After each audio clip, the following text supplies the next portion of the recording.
Hello guys, good morning to all of you. आज का जो ये वीडियो है बिल्कुल बेस को स्ट्रॉन्ग करने के लिए है।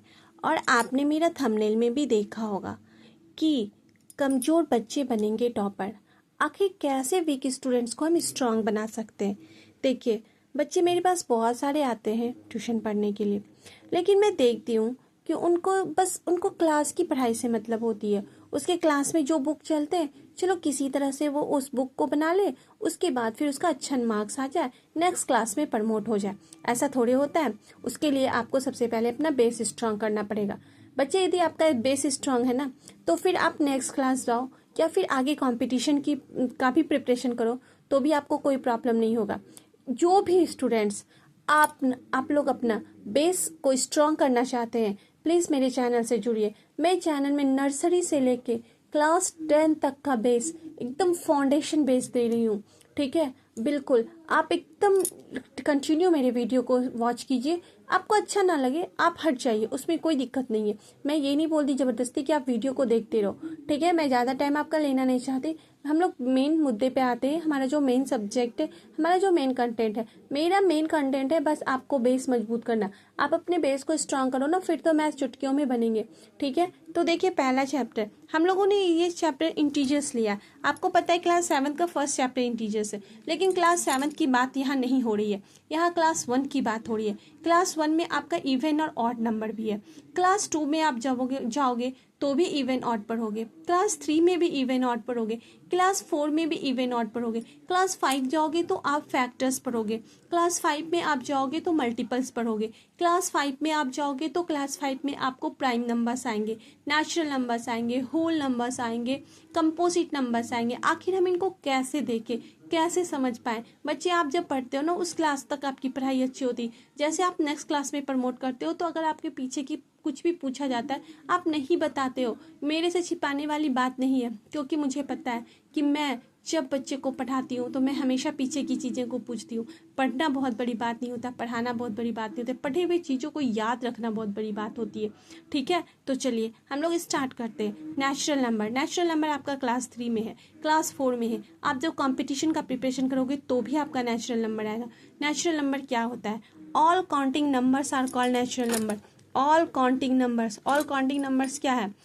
1 2 3 4 5। इसमें हम लोग जीरो को इंक्लूड नहीं करते हैं। जीरो काउंटिंग नंबर नहीं, सॉरी, जीरो जो है वो हमारा नेचुरल नंबर नहीं है। अब आते हैं होल नंबर। होल नंबर कहाँ से स्टार्ट होता है? जीरो से स्टार्ट होता है, इसलिए हम लोग बोलते हैं all counting numbers include with zero. ठीक है, होल नंबर जो होता है वो जीरो से स्टार्ट होता है, और हमेशा जीरो से स्टार्ट होने वाला नंबर होल नंबर कहलाता है। तो नेचुरल नंबर कहाँ से स्टार्ट होती है? नेचुरल नंबर 1 से स्टार्ट होती है। होल नंबर कहाँ से स्टार्ट होता है? जीरो से स्टार्ट होता है। पूछेंगे क्या जीरो एक इंटीजर्स है? नहीं, जीरो इंटीजर्स नहीं है, क्योंकि जीरो एक होल नंबर है। जो नंबर जीरो से स्टार्ट होता है उसको क्या बोलते हैं? जो नंबर जीरो से स्टार्ट होता है उसको होल नंबर बोलते हैं। जो नंबर 1 से स्टार्ट होता है उसको क्या बोलते हैं? 1 से इन्फिनिटी तक का नंबर कौन आपका नेचुरल नंबर कहलाता है। अब आपको डिफरेंस समझ में आ गया, नेचुरल नंबर और होल नंबर। नेचुरल नंबर होता है जो जीरो से स्टार्ट नहीं होके 1 से स्टार्ट होता है। होल नंबर होता है जो जीरो से स्टार्ट होता है और इन्फिनिटी तक जाता है। कोई दिक्कत, कोई परेशानी? आप बार बार वीडियो को आप देखते रहो, आपको याद हो जाएगा। ठीक है, अब आते हैं हम लोग odd number. Odd number students को स्टैंडर्ड 1 से पढ़ाया जाता है। ये भी हमारा बेस का एक बहुत बड़ा हिस्सा है। ये 2 से डिविजिबल नहीं होता है।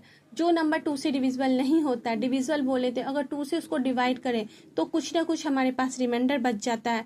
जीरो रिमाइंडर नहीं बचता है, 2 का टेबल में वो नहीं आता है, उसको हम लोग ऑड नंबर बोलते हैं। अब आपको बोलेंगे 488 क्या 2 के टेबल में नहीं आता है? बिल्कुल आता है, क्योंकि इसके लास्ट में 8 है। मैं नेक्स्ट में आपको डिविजिबिलिटी रूल भी बताऊंगी, लेकिन इसमें आप पहले देख लीजिए, जो भी नंबर 2 के टेबल से कट जाए वो odd number, sorry, even number है। और जो 2 के टेबल में नहीं आता है, रिमाइंडर कुछ ना कुछ बच जाता है, वो ऑड नंबर है। ठीक है, तो ऑड नंबर किसको बोलते हैं? ऑड नंबर होता है जो 2 के टेबल से डिविजिबल नहीं होता है, उसको हम लोग ऑड नंबर बोलते हैं। अब पूछा जाएगा कि स्मॉलेस्ट ऑड नंबर क्या है? स्मॉलेस्ट मतलब सबसे छोटा, तो सबसे छोटा ऑड नंबर जो है वो 1 है। इवन नंबर क्या होता है? इवन नंबर होता है डिविजिबल बाई 2, ऐसा नंबर जो 2 के टेबल से डिविजिबल हो जाता है, कंप्लीटली डिविजिबल होता है, कोई रिमाइंडर नहीं बचता है। जब आप 4 को 2 से डिवाइड करोगे तो आपका रिमाइंडर 0 बचेगा। इसका मतलब ये 2 के टेबल से कम्प्लीटली डिविजिबल है, इसलिए ये क्या है, इवन नंबर है। नेचुरल नंबर क्या है, 1 से स्टार्ट होता है। होल नंबर क्या है, 0 से स्टार्ट होता है। ऑड नंबर क्या है, 2 के टेबल से नहीं डिविजिबल होता है, रिमाइंडर उसमें कुछ ना कुछ बच जाता है। इवन नंबर क्या है, जो 2 के टेबल से कम्प्लीटली डिविजिबल हो जाता है। सबसे स्मॉलेस्ट इवन नंबर क्या है, सबसे स्मॉलेस्ट इवन नंबर 4 है। सबसे छोटा नंबर, सबसे छोटा इवन नंबर क्या है, तो सॉरी 4 मैंने कहा, 2 है। ठीक है, अब आते हैं हम प्राइम नंबर। प्राइम नंबर आपको स्टैंडर्ड 4 से ही देखने को मिल जाएगा। स्टैंडर्ड 4 में प्राइम नंबर है। प्राइम नंबर वैसे नंबर को बोलते हैं जिसका फैक्टर्स 1 एंड इटसेल्फ होता है, मतलब जो केवल 1 और अपने आप से ही डिविजिबल होता है, किसी और नंबर से डिविजिबल नहीं होता है, इसको प्राइम नंबर बोलते हैं। ये भी आपका बहुत हायर क्लास तक ये काम आएगा। इवन कि आपका जब कंपटीशन का प्रिपरेशन करोगे तो भी आपको प्राइम नंबर यूज़ करना पड़ेगा। तो प्राइम नंबर वैसे नंबर को बोला जाता है जिसका केवल 2 ही फैक्टर होता है, 1 एंड इटसेल्फ।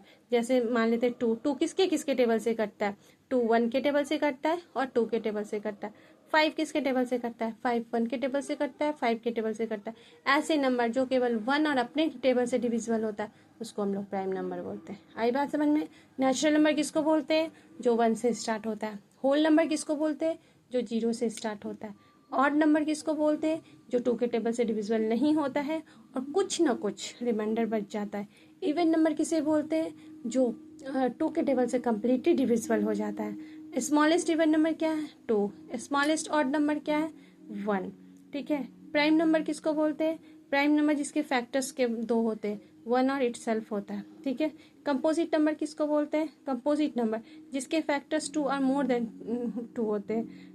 जैसे कि मान लेते हैं 9 1। प्राइम नंबर में केवल 2 ही फैक्टर होता है, 1 और इटसेल्फ, मतलब एक के टेबल से कटता है और अपने आप के टेबल से कटता है। जैसे हम लोग ले लेते हैं 5 1 और 5 के ही टेबल से कटता है। 37 1 और 37 के टेबल से कटेगा, वो तो और किसी के टेबल में नहीं आता है। लेकिन कंपोजिट नंबर क्या होता है, कंपोजिट नंबर में जिसके बहुत सारे फैक्टर्स होते हैं।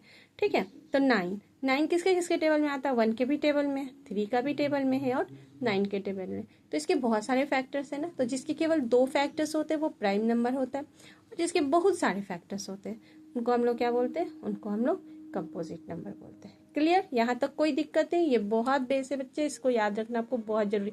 भले मेरा वीडियो बहुत डिजिटल नहीं है, बहुत हाई फाई नहीं है, लेकिन मैं जो बता रही हूँ मैं बहुत मन से बता रही हूँ। मैं इसी तरह से अपने ट्यूशन में भी बच्चे को बताती हूँ और मेरे बच्चे बहुत अच्छे से समझते हैं। मेरे पास जो न्यू स्टूडेंट्स आते हैं उनके साथ मुझे प्रॉब्लम हो जाती है क्योंकि उनके पास बिल्कुल बेस नहीं होता है, तो मैं ये वीडियो तैयार कर रही हूँ। ठीक है, आप मेरी वीडियो को बार बार देखिए, मुझे लाइक सब्सक्राइब कुछ नहीं चाहिए, बस आप इसको समझिए, अपने बेस को स्ट्रॉन्ग कीजिए। ठीक है। उसके बाद नेचुरल नंबर समझ में आ गया, जो इस 1 से स्टार्ट होता है। होल नंबर समझ में आ गया, जिसको जो 0 से स्टार्ट होता है। ऑड नंबर समझ में आ गया, जो 2 के टेबल से डिविजिबल होता है। इवन नंबर समझ में आ गया, जो ऑड नंबर जो 2 के टेबल से डिविजिबल नहीं होता है। इवन नंबर जो 2 के टेबल से डिविजिबल होता है। प्राइम नंबर जिसके केवल 2 फैक्टर्स होते हैं। कंपोजिट नंबर जिसके बहुत सारे फैक्टर्स होते हैं। को प्राइम नंबर वही होता है जिसका हाईएस्ट कॉमन फैक्टर, मैं आगे बताऊंगी हाईएस्ट कॉमन फैक्टर क्या होता है, एंड ग्रेटेस्ट कॉमन डिवाइजर, ये भी मैं बताऊंगी ग्रेटेस्ट डिवाइजर क्या होता है। अगर वो उन दोनों का कॉमन 1 आता है, जैसे 3 और 5। देखिए 3 का भी केवल 2 ही फैक्टर है, और मैंने कहा था कि जिसके केवल 2 फैक्टर होते वो क्या कहलाता है, वो प्राइम नंबर कहलाता है। ठीक है, आप अच्छे से स्क्रीनशॉट ले लीजिए, देखिए स्क्रीनशॉट ले लीजिए। उसके बाद है 3 और 5। 3 1 और 3 के टेबल में आता है, 5 1 और 5 के टेबल में आता है। ठीक है, तो दोनों का कॉमन फैक्टर, दोनों में 1 ही ना कॉमन है जी, तो इसलिए 1 लेंगे। रेशनल नंबर किसको बोलते हैं, रेशनल नंबर वो होता है जिसमें जो p/q के फॉर्म में होता है। p/q बोले तो p न्यूमरेटर होता है, q डिनोमिनेटर होता है। जैसे 1/2 3/4 5/5, ये क्या होता है, ये तो आपका रेशनल नंबर होता है। रेशनल नंबर वैसे नंबर को बोलते हैं जो p/q के फॉर्म में तो होता है, लेकिन q = नॉट 0, मतलब q 0 के बराबर नहीं होता है। जैसे 5/3 5/4 0/5। ठीक है, अगर q आपका 0, q बोले तो डेनोमिनेटर, यदि डेनोमिनेटर 0 हो तो वो कभी रैशनल नंबर नहीं हो सकता, क्योंकि डेनोमिनेटर 0 होने से क्या होता है कि आपका होल पूरा 0 हो जाता है। लेकिन 0 डेनोमिनेटर कुछ हो जाए, जैसे ऊपर न्यूमरेटर 0 है, डेनोमिनेटर कम है, तो इसका मतलब क्या होता है कि वो आपका रैशनल नंबर है। तो रैशनल नंबर किसको बोलते हैं? जो p बाई क्यू के फॉर्म में होता है और q is equal to not zero. आई बात समझ में? ये बहुत बेसिक है, फंडामेंटल है आपका। मैं आपका फंडामेंटल बैच ही में स्टार्ट करने जा रही हूँ। ओके, कोई प्रॉब्लम हो तो कमेंट बॉक्स में आप कमेंट जरूर कीजिएगा। ठीक है, ओके, बाय बाय।